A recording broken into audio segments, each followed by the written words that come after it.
Chapter 35. When we finally left for Esmeralda horseback, we had an addition to the company in the person of Captain John Nye, the governor's brother.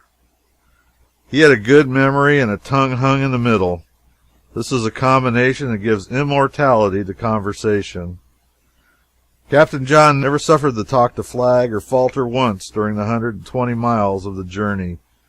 In addition to his conversational powers, he had one or two other endowments of his marked character. One was a singular handiness about doing anything and everything, from laying out a railroad or organizing a political party, down to sewing on buttons and shoeing a horse or setting a broken leg or a hen. Another was a spirit of accommodation that prompted him to take the needs, difficulties, and perplexities of anybody and everybody upon his own shoulders at any time and at all times, and dispose of them with admirable facility and alacrity. Hence he always managed to find vacant beds and crowded inns, and plenty to eat in the emptiest larders. And finally, whenever he met a man, woman, or child in camp, inn, or desert, he either knew such parties personally or had been acquainted with a relative of the same. Such another traveling comrade was never seen before. I cannot forbear giving a specimen of the way in which he overcame difficulties. On the second day out, we arrived, very tired and hungry, at a poor little inn in the desert, and were told that the house was full, no provisions on hand, and neither hay nor barley to spare for the horses. Must move on. The rest of us wanted to hurry on while it was yet light, but Captain John insisted on stopping a while. We dismounted and entered. There was no welcome for us on any face. Captain John began his blandishments. Within 20 minutes he had accomplished the following things, viz. Found old acquaintances in 3 teamsters, discovered that he used to go to school with the landlord's mother, recognized his wife as a lady whose life he had saved once in California by stopping her runaway horse, mended a child's broken toy and won the favor of its mother, a guest of the inn, helped the hostler bleed a horse and prescribed for another horse that had the heaves, treated the entire party 3 times at the landlord's bar, produced a later paper than anybody had seen for a week, and sat himself down to read the news to a deeply interested audience. The result, summed up, was as follows. The hostler found plenty of feed for our horses. We had a trout supper, an exceedingly sociable time after it, good beds to sleep in, and a surprising breakfast in the morning. And when we left lamented by all. Captain John had some bad traits, but he had uncommonly valuable ones to offset them with.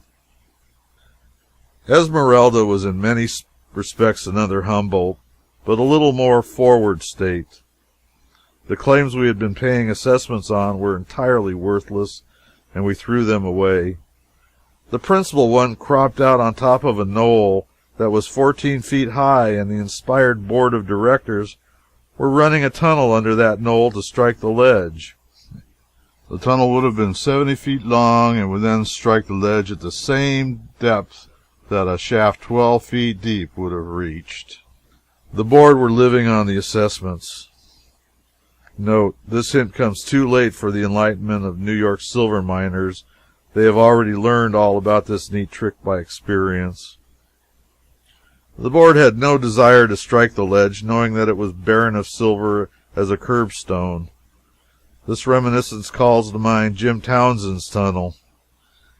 He had paid assessments on a mine called the Daly till he was well nigh penniless. Finally, an assessment was levied to run a tunnel 250 feet on the Daly, and Townsend went up the hill to look into matters. He found the Daly cropping out of an apex of an exceedingly sharp-pointed peak, and a couple of men up there facing the proposed tunnel. Townsend made a calculation, then he said to the men, "So you've taken a contract to run a tunnel into this hill 250 feet to strike this ledge?" "Yes, sir." "Well, do you know that you've got one of the most expensive and arduous undertakings before you that was ever conceived by man? Why, no. How is that? Because this hill is only 25 feet through from side to side, so you've got to build 225 feet of your tunnel on trestle work. The ways of silver mining boards are exceedingly dark and sinuous. We took up various claims and commenced shafts and tunnels on them, but never finished any of them. We had to do a certain amount of work on each to hold it, else other parties would seize our property after the expiration of 10 days. We were always hunting up new claims and doing a little work on them and then waiting for a buyer who never came. We never found any ore that would yield more than $50 a ton, and as the mills charged $50 a ton for working ore and extracting the silver, our pocket money was melting steadily away and none returned to take its place.